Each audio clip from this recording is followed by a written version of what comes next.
This happened in late 2022 when I was working as a food delivery driver for one of the big apps. I won't say which one, but it's one you've definitely used before. I was 24 at the time, living in a small town in Indiana. It was a cold November night, the kind where you can see your breath in the air even inside your car. I had already done around 6 deliveries and was about to call it a night when one last order popped up on my phone. Delivery to Maple Street. Now, Maple Street wasn't far, but it was one of those areas that always gave me an uneasy feeling. Most of the houses there were old, and a lot of them were abandoned or half renovated.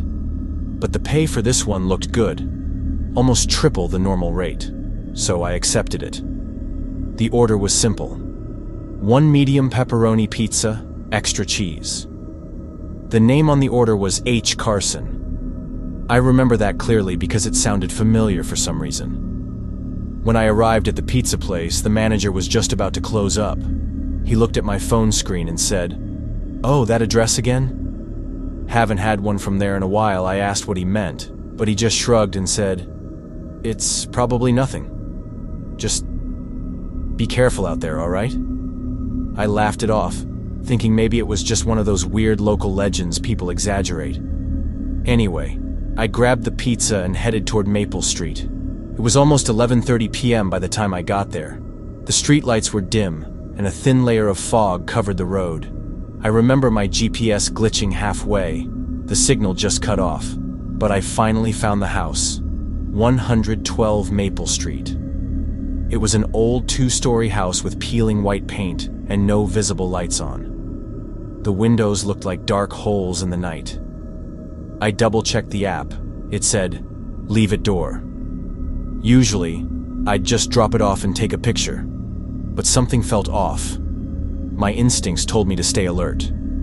I walked up to the porch, pizza in hand, and knocked just in case. After a few seconds, I heard movement inside. Slow, deliberate footsteps, like someone was dragging their feet. Then from behind the door, a woman's voice said softly, "Just leave it there, please." Her voice was trembling. I thought maybe she was sick or something. I placed the pizza on the porch and took a picture for proof. As I turned to leave, I heard the door open. Just a small crack, and the same voice whispered, "Wait, could you help me for a second?" I stopped. She continued, "The porch light's broken. I think someone's been in my backyard. Can you check?" Now, normally I would have said no. It wasn't my job to play security guard. But something about her tone, the fear in it, made me hesitate. I said, Sure. I'll take a quick look." The backyard was accessible from the side of the house, through a small gate that was half open. I shined my phone's flashlight around. It was quiet. Too quiet. Then I noticed footprints in the dirt. But not just any footprints. They looked fresh, leading toward the back fence, and then stopping halfway. Like someone had just disappeared. Suddenly, I heard a noise from above me, a faint creak. I looked up and saw a window slowly sliding open on the second floor. I couldn't see anyone, but I could feel eyes on me. I called out, "Ma'am, do you live here alone?" No answer. I took a few steps back toward my car, and that's when I noticed something chilling. The front door was now wide open, and the pizza box was gone. But the woman wasn't there. I started getting this gut-deep panic, the kind where your body knows something's wrong before your brain does. I rushed to my car, got in, and locked the doors. As I was about to drive off, I saw movement in my side mirror. Someone, or something, was standing in the middle of the road behind my car. It looked like a woman in a torn nightgown, her hair covering most of her face. But here's the part that still gives me chills. She was holding the pizza box, upside down. I pressed the gas and sped off without looking back. When I reached the main road, I pulled over to catch my breath. My app notification pinged. Delivery completed. Tip received.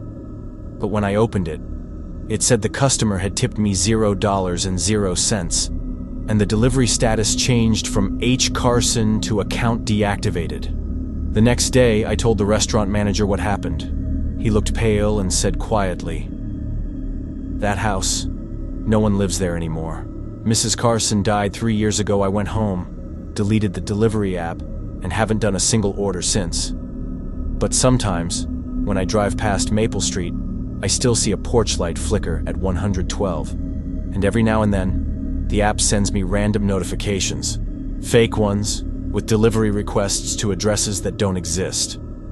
All under the name H. Carson." This happened in late 2021, when I was working part-time delivering groceries for a local store. I used my own car, and sometimes I'd get deliveries way out in the rural areas. Long, empty roads, old barns, maybe 1 or 2 houses every couple miles. Most nights were quiet, peaceful even. But one night, I got an order that I'll never forget. It came in around 9:45 p.m., right before closing. The address was somewhere outside town, a location I'd never seen on the map before. It didn't even have a proper house number, just cabin near Route 9, Red Hollow Woods. I thought it was weird, but the pay was insane. Almost $80 for a single grocery drop.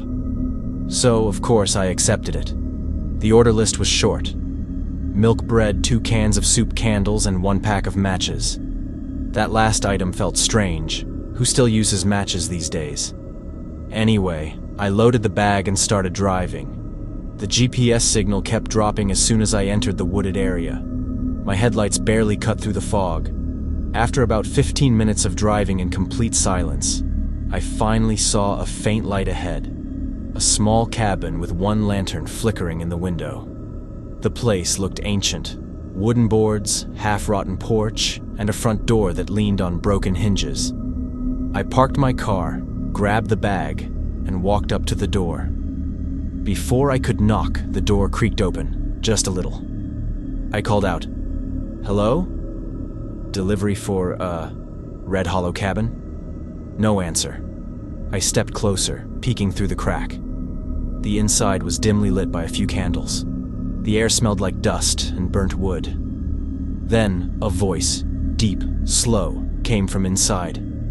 Greater than, "Leave it on the table." I froze. The man's tone wasn't angry, but it didn't sound right either. Flat, almost mechanical. I saw a table near the entrance, so I placed the bag down gently. But as I turned to leave, I noticed something strange on the wall. Photographs. Hundreds of them. All showing different delivery drivers. All in the same spot. Standing exactly where I was. Each one looked terrified. My pulse started racing. I looked closer and realized something even worse. The dates on the bottom corners. The most recent one was tonight's date, and beneath it, there was already an empty photo frame, waiting. Greater than, "You forgot something." The voice came again, louder this time. I turned around. There was a man standing by the far doorway. He was tall, wearing an old flannel shirt soaked in something dark. His eyes looked wrong, like they didn't blink at the same time. He said again, "You forgot your picture." I stammered. I didn't take one." He smiled. Greater than, "Oh, don't worry. I did." From behind him, I heard the faint click of a camera shutter. My body just reacted. I ran.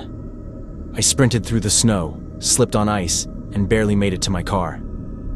When I looked back, the lantern light from the cabin had gone out.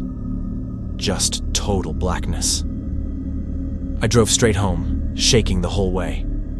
The next morning, I reported the address to my manager.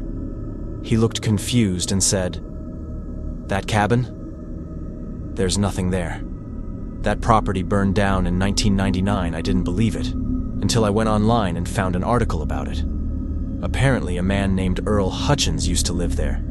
He was suspected of kidnapping multiple people, all delivery workers who vanished during night shifts. But the police never found bodies, just the remains of cameras and burned photographs. They said the fire killed him, But that doesn't explain what happened 2 days later. Because when I checked my phone gallery, I found a new photo I didn't take. A picture of me standing at that cabin's door. And behind me, in the window, was a reflection of that same man smiling, holding a camera.